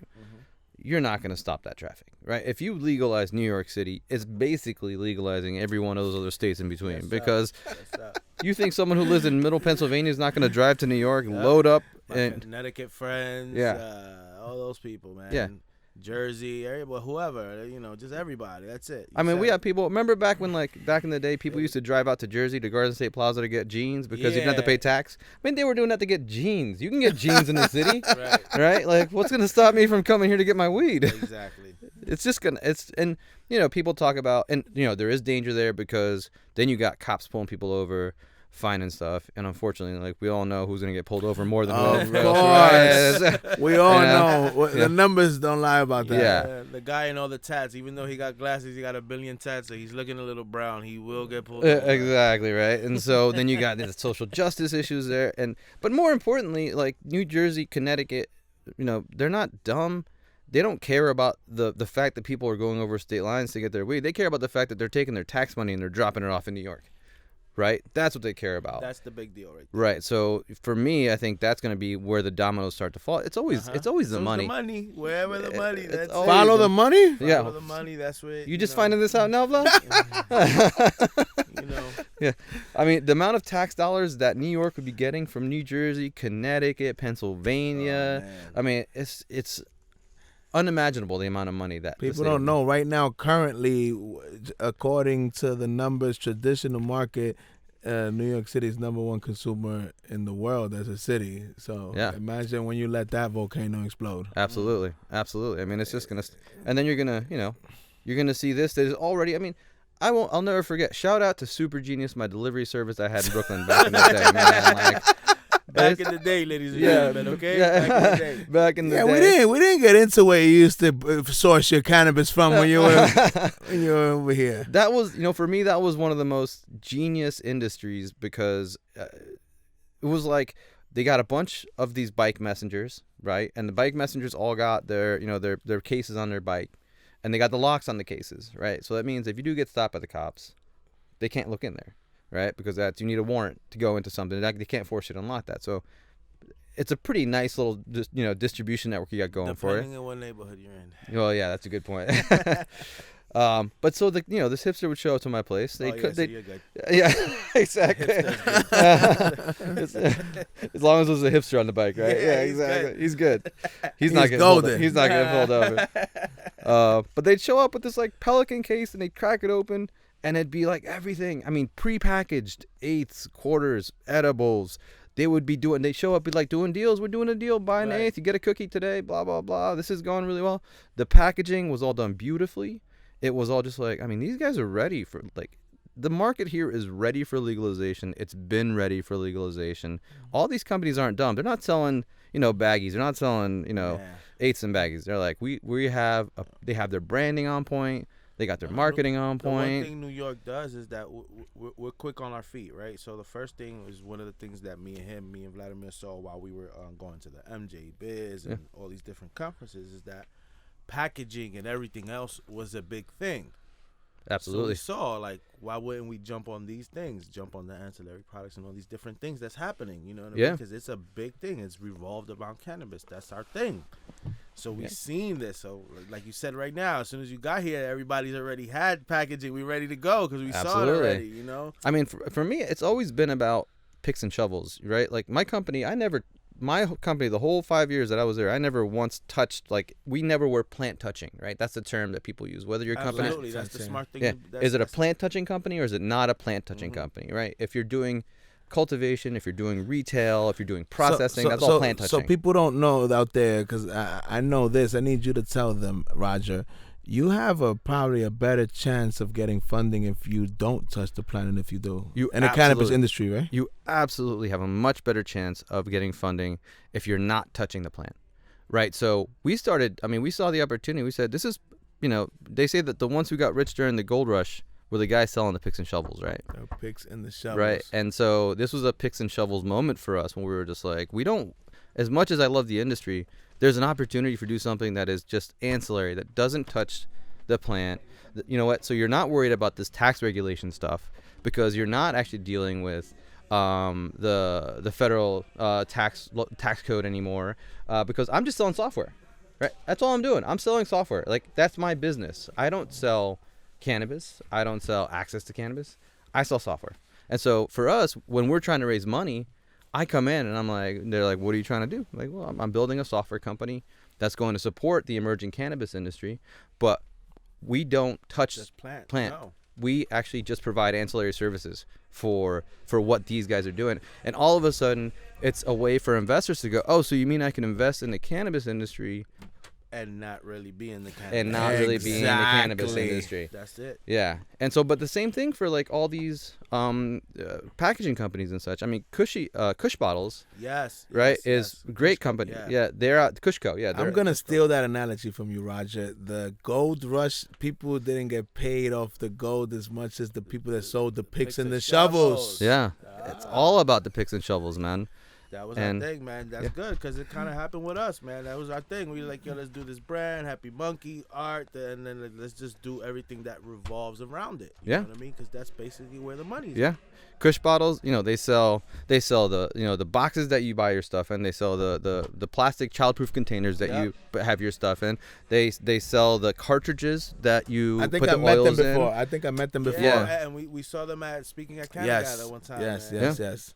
Absolutely, and I thought that was really smart Real because smart guy. you're taking yourself out of the crosshairs Yeah. at that point. And look, even them, he spoke about what they had to go through. He had to go through the Canada channel first. Yeah. Before they actually started selling here, like they went through a whole bunch of different raises and Yep. rounds and all sorts of shit. And they bought a bunch of companies, and And finally, when they hit though, yeah. he toughed it out. But when they hit hard. Yeah, and even those guys are being hit with this whole downturn. I mean, everyone. I think Kush bottles. So this whole vape crisis. Yes. Vape gate. It hit. Yeah, vape gate. I also like Vapor Madness. Vapor Madness works really well. And it was really unfortunate that companies like that got hit real hard, right? Because all of a sudden they know that who's supplying all the vape hardware to the whole industry? Well, Kushco is supplying a lot of the vape hardware. So all of a sudden, stock just took a hit. I mean, the day after all that news kind of really started coming out, they took a real big hit. That's horrible. Yeah, and it's real horrible. But, fortunately, I don't know how much you guys keep up on this, but the CDC, I think just last week or the week before, started talking about how we've identified that the leading candidate is vitamin E acetate that is in these vape cartridges, which is used as a thickener in these. But the reality is, Roger, that we knew, right, Roger? Yeah. There's millions and millions and millions of cartridges being sold every week. Yep. So just like any other industry, some people do some stuff in their house and something happens to 5, 10, 15, 20 people, and you just take it out on the whole millions, on everybody? Yeah. Well, Because you run with propaganda and you let it tank it the way it did? I mean, it's the thing that's the most hypocritical to me is 10 people die from this vape crisis thing, and it's a national tragedy, right? How many kids have died in school shootings in the last, year? Oxys. Right? How many people are dying from oxy? How many people die from alcohol every single year? Propaganda. Right? It's all being able to take that media and focusing it away from things that you don't want focused on and onto these other things. And it impacted the market. But let me ask you this. Ever since this whole vape thing started, how many friends do you know that vape have stopped vaping? A few. Have you really? A few, not so many. I mean, the data shows the market took a slight dip after that news came out and then just kind of flattened out and it's now growing again. Yeah, people still want to vape. People are still trying to vape, and they're seeing that most of these cases are coming from this, illicit market where, it's no different than any other drug game, right? Like, once you think the guys who are getting coke out in the street here are selling it the way they get it, I mean, they work that special kind of magic that turns one key into two, right?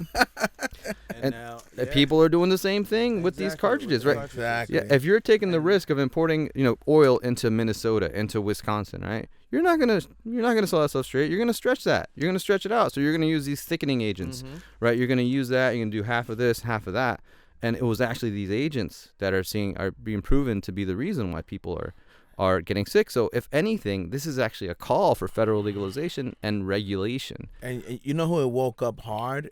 New York State. Let me tell you why. Because prior to this, the only thing legal in medical dispensaries were oils. Yeah. This cracked them so hard that I think now they just allowed some medical flower on. I heard that. I was at the Because it Woman Grow, rocked them so bad. If Yeah. all you have is vape and gate comes out, Yeah. that might have rocked some of those MSOs in those Oh. 10 MSOs in New York State. Absolutely. I mean, the arbitrary regulations in different states is maddening, right? Florida, for the longest time, you couldn't buy flour, and now they're letting you buy flour. In some states, like Canada, did a whole year where all you could get was flour. You I couldn't. was just in Puerto Rico. You could get flour. You just gotta get like In a Puerto special, Rico? Yeah, so you can get a special permission, and I got the New York State medical card. But if I get a special permission, I'm allowed to buy flour in Puerto Rico. Yeah.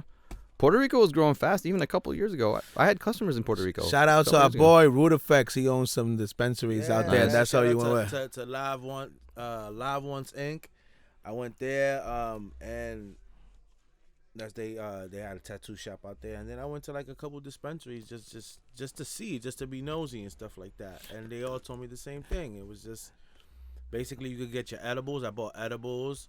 You could get CBD, and if you get like a permission or something like that, you pay like a fee ahead of time, and they sell you flour, and they got good flour because they show me flowers. So they think about growing that. some Puerto good. Rico is ahead of New York State I know. in the cannabis. Puerto Yeah, Rico it's needs it, them. I hope. Puerto No, Rico of course, does. but I'm just trying to tell you how backed up we currently are. Yeah, I mean, I think what you said earlier, I don't think it's going to be that long. And I think once New York goes, I think we're going to see a massive wave.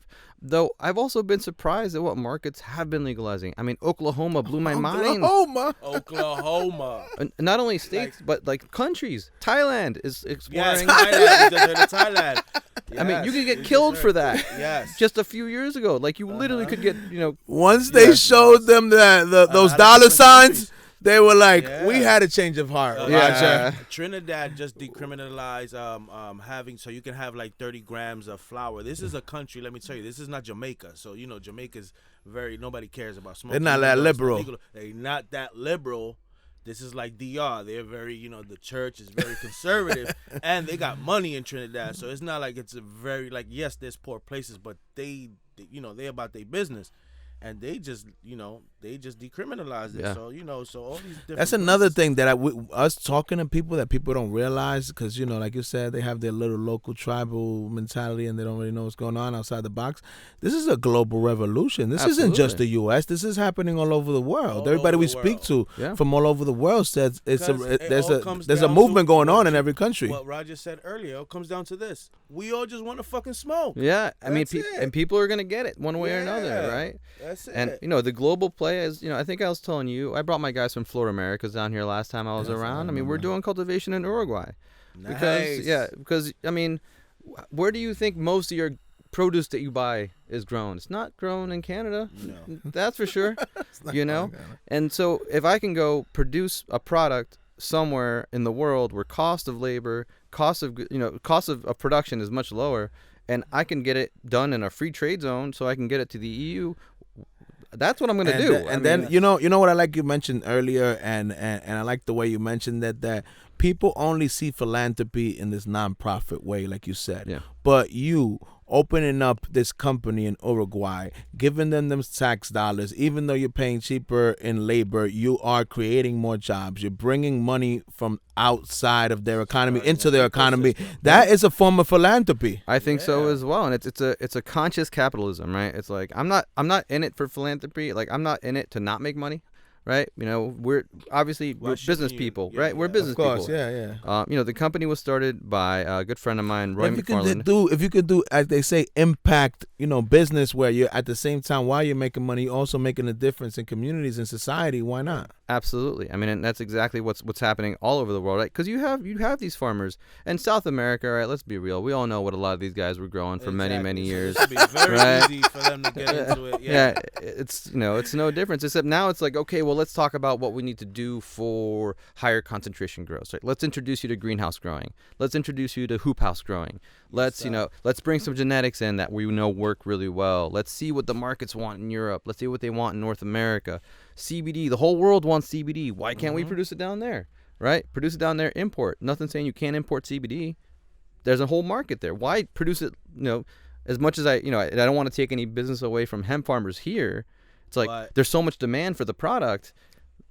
You got to take advantage of those. And these are the moves that are happening worldwide right now, right? You got Europe, all kinds of countries in Europe are exploring legalization.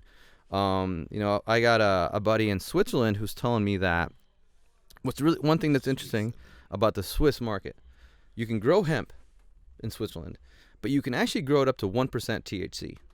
Pretty much the rest of the world is 0.3 or 0.2, but you can grow up to 1% THC hemp in Switzerland. And on top of that, apparently they've figured out that if you get some CBG heavy genetics, so quick cannabinoid lesson, CBG is another version of a cannabinoid, just like THC and CBD and all that, for those of us listening who might not know. But CBG, if you get a high CBG strain with 1% THC, that CBG kind of impacts that intoxicating feeling. right? So you can actually do hemp-based joints and such that you can actually get almost a sessionable high off of, right? So people in Switzerland are getting this. They're putting 2 and 2 together. They're like, well, I can run this up to the 1%. I can get myself some heavy CBG genetics, and I can start selling these joints, and like people are gonna like them. People are gonna smoke them like they would a light beer, sort of thing. And I mean, that sort of stuff's happening. You have medical programs happening. You have Malta, which is turning into this clearinghouse for Europe. Now, I'm going to tell you something that I know that's coming that people don't understand, and I know you understand because you're a very worldly, cultural guy. I have some friends from China that told me that they're coming like a tsunami, and when they unleash that volcano, people don't have any idea what's going to happen. Them dudes are the head of production Absolutely. of everything in Exactly. the world, right? They fucking Like you said, everything. all that, it's going to be game over for local doing Yeah. anything. Exactly. I mean, people don't understand. I think China actually is the world's largest hemp producer. Now, historically, it's been hemp for fibers and all this other sort of stuff, right? But what's to stop them from saying, hey, it's time to start making more CBD, right? They've already got everything in place. And, I mean, everything we already have in this country is made in China, so why wouldn't the CBD as well, right? And it's these things are happening, right? And so when looking at the industry, people need to look from a higher elevation, and say, look, go from 20,000 feet and look at what's happening. What's the big picture?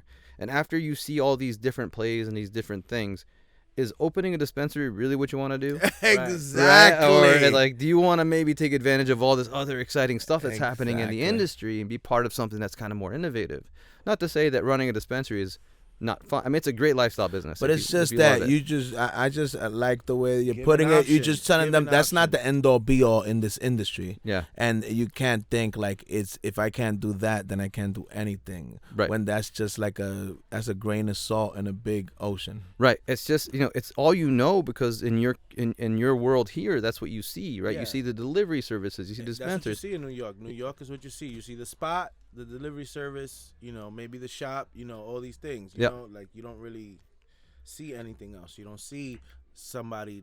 Well, now you see it. You see somebody in marketing trying to get into it. You Right. See you see Yeah. all these things, but before you didn't see. Yeah, all these you didn't things. think about it. Also, like you're talking about Puerto Rico and also Jamaica, and you're talking about all these other islands down in the South Caribbean, or not South Caribbean, but down by just north of South America. Right Central there. America? Yeah, right there. Yeah. Right close to All the- those islands, Venezuela.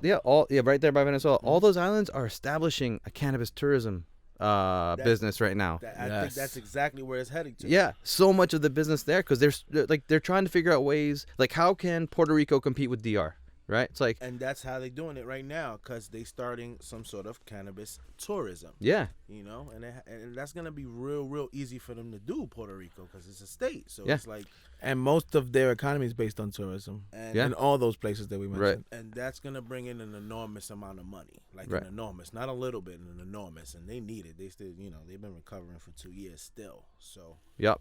I mean, we saw it happen here. Right? You saw Vegas legalize, and a huge uptick in travel just because of the fact that now not only can I go and gamble and get drunk, I can get smoke. I can go smoke, right? And the casinos don't like it because they know that they're going to they take hate people it. away from from the floor. And they can also they can't get involved directly. Exactly. Which comes back to what you said. That's most of the time they don't like it because they can't get in on the money because they have their federal licenses at stake. Exactly. So they can't be involved, and so they do all that stuff like you can't smoke in the room. Yeah. And oh then- man, yeah. trust me, man. I Yeah. got a lot of You rants happening, man. can't- Last year I was upset. I was like, where am I supposed to smoke at? 5,000 dispensaries. You can't smoke anywhere. Exactly. Oh, man, Yeah. I was upset, man. And I even tried to pay the bouncer, like at a club, like, yo, let me smoke in here. He was like, no, man, I wish I could take your money, man, Yeah. but yo, it's a problem. It's So a real problem. It's a real problem when we Yeah. were there. So but hopefully shit is changing over there. I think they coming up with like some cafes is I coming think up Planet now. 13 is Yeah. supposed to open up a consumption lounge. Yeah. Lounges I and think all so that too. stuff. So, And Planet 13 is great, but it's not like I think people have this misconception that now there's like dispensaries on the strip, right? That's not how that goes. That's not how that goes. You- Not at all. you You gotta go get in out. the cab and go like 20 minutes. Yeah, to go, exactly. You'll see it on the way from the airport on the way to the strip if you're staying Yeah. on the strip. You'll see the dispensaries out there. You get on Wii Maps or some shit. You'll find a bunch of them shits there everywhere. And I mean, it's can't there. smoke nowhere though. Right. But that's where but you can also sell edibles right? And Yeah. about it, you think people aren't buying a ton of edibles going back to their hotel room? Absolutely. You can't smell me eating the gummy bear, Nah. right? And It's- they're definitely vaping in the room. They're definitely vaping in the rooms and all that. And yeah, at the end of the day, I think they should just realize it's bringing more people in, right? It's bringing more people in that otherwise wouldn't be there. And if we're talking about Puerto Rico or DR, it's like, all right, well, let's take some of that Jamaica traffic, right? Jamaica's been that destination. Jamaica's been that destination. When you get off the airport, I remember last time I was in Jamaica, at the airport, right out the there. gate. What's going on? What do you want? Yeah. Me too. That was the same experience for me. The cab and the bus driver, everybody that's right there. As soon as you get at the airport, boom, you touch. I bought an ounce of everybody's weed trying before to I hustle. got to the resort. Yeah. It was fully loaded and ready to rock and roll. And was it all good? Like the stuff you're buying? It was like really, really like the best. Like we had this weed here before. It was called like Mango Pino, Arizona, which was like, let's say like the high level of like the sticks in the sea. You know, they have the brick weed. So it was like a step up from that. Okay. They had like that on steroids, like the best I've ever seen. Like Yeah, some well, real good, natural, organic. Nice. When I went, they gave Stuff. me the nice green, fluffy, but on the branch. The cola. On the Exactly. branch Yeah. type of shit. You know what I mean? That It's shit was perfect fire, though. weed It was for fire vacation. Jamaica. It was That's Hell amazing. yeah. That's that artisanal craft cannabis right there. Exactly. They gave me Yeah. mad weed for like $30 or something like that. Exactly. It They gave me was like an mad ounce for weed. $30. It was like pretty much like that, like an ounce. Yeah. You smoke your life But, I away. mean, people are trying to do tourism in spots in the U.S. too. I know in Colorado there's a couple of bud and breakfasts. Bud right? and breakfast, yeah, I heard of that. So it's yes. like it's cannabis friendly. Yeah. We just had that. Everybody's talking about that Lowell Farms in LA. Yeah, Yeah. that's that new consumption lounge out there. And there's a lot of like they're holding a lot of like weddings and a lot of different things with like butt tenders and like Yeah. Look, Kim Kardashian had a CBD baby shower. Did she? Oh, Yeah, nice. they had CBD yeah. involved Look in her at baby that. Yeah. shower, or one of them from the family. Or Yeah, something. no, we got people who are doing weddings with dab bars and stuff. I mean, it's like instead of setting up a huge bar and having to pay for everyone's alcohol, I'd be like, you know what? Yeah. We got joints, we got dabs, we got whatever. Everyone just go hit that, and it's a thing now. Like there's whole companies that are doing this. So again, it just goes to show that there's all these other avenues that you can go down if you want to be in the industry. That doesn't have to be just directly touching the plant. And every day it changes. I mean, like I can't keep track of how many application methods there are for products at this point. It's And people don't understand what an advantage is. What you just said. Every day it changes. And I remember a while back ago, I asked our lawyer. I went into his office and I told him, "Is it bad that we don't have this figured out?" He said, "Vlad, if you did, you'd be bullshitting. Nobody on this planet has this figured out." And I like those odds and I like that leverage. And a lot of people don't understand that is, especially for minorities like us, a huge leverage to be in an industry that nobody has mastered is the best position that we want to be in. Yep, because everyone's on the same equal playing field. Absolutely. Right. I'll never forget going in, I've met with a number of investors in my life, and a lot of them will ask the same questions over and over again, right? And one of the questions they love to ask is, where do you think you'll be in 2 years, right? 2.5 years. And they expect you to have this kind of like, for most businesses, you have like, well, my user base will be this big and I will be in this market and that. And I would always go like, I can't tell you that. Like if anyone pretends that they can tell you where they're going to be in 2 years, they're full of shit, because this industry changes so much day to day that if you're making plans for 2 years out, you're done, because you have to be able to roll with this industry. Absolutely. You can't.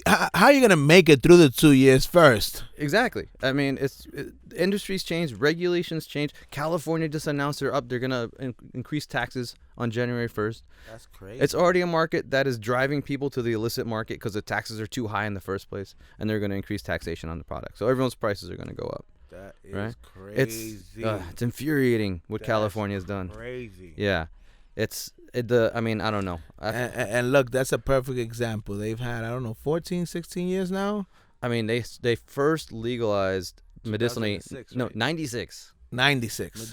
Medicinally, All right. yeah. And So that's my point. So they got almost 24 Damn. years of practice, and look what they've come up with. yeah.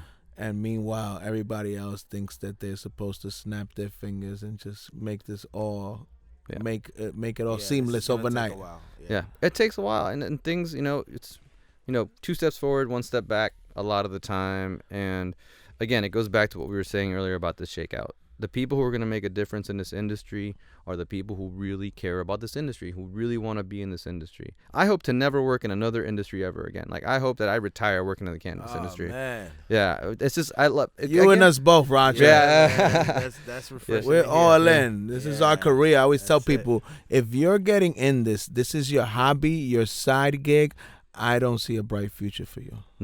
No, absolutely. You got to be involved. And again, you got to know the culture, and you got to be able to talk the game. You have to be able to talk to someone who's been, doing this in the illicit market for 15 years. And you got to come away from that conversation being like, okay, yeah, that guy knows what he's talking about. Like, he's all right. Right. Because so many of these money guys, they can't do that. No. And it makes it so much harder for everyone involved at that point.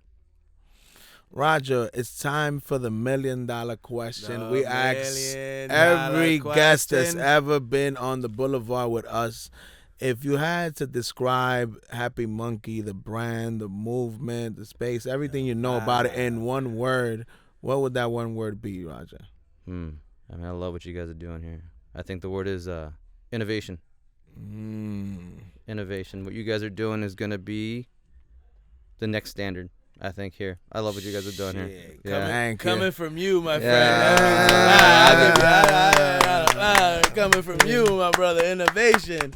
Shit, humble little me and Vlad over here. Yeah. We just trying to make things happen, man. One day at a time. That's how you got to do it. That's it, my brother. One day at a time. But having people like you here helps us see that we're on the right track. And, we are, they say your vibe attracts your tribe, and attracting people like you that done so many significant things and comes from minority background like us keeps us, motivated to know that these things are possible. Absolutely. Thank you, Absolutely. man. Hell yeah, man. Thank you very much, my friend. Thank you guys. It's been a great time. I love it.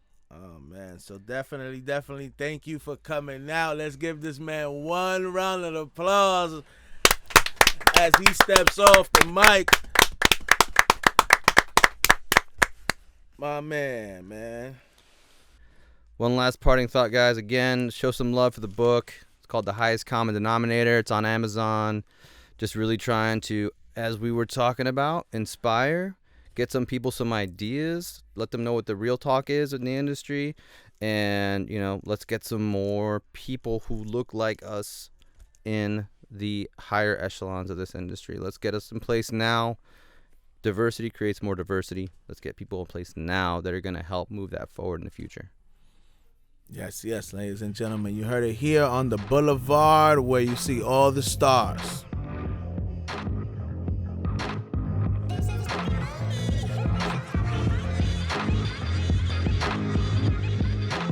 What's good, everybody? This is your nigga Ralph, trying to keep you fresh with the info from Happy Monkey every single podcast. You already know what it is. If you haven't followed us yet, follow us on Instagram at HappyMunkey_ or Happy Monkey Goodies. Now remember, that's monkey with a U. Also, if you haven't checked us out, we're on YouTube. So check out our channel, Happy Monkey TV. Keep us current, live, and everything with the culture. Hello, no one is available to take your call. Please leave a message after the tone. Hey, what's going on, Happy Monkey people? This is Scotty Bags. I'm going to give you a hot tip smoking today. So as you're smoking your blunt or joint, or, as you're smoking, you're puffing. Before you fill up your lungs, leave a little space, because as you're puffing, you're getting the cherry on the tip of that joint or blunt red hot. And as you let go to pass it, that big cloud of smoke that comes off the joint or blunt is actually the best part of the weed, because it's at the hottest. You have that cherry burning.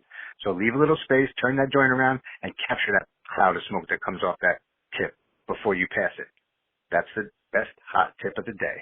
Thank you. Have a good day.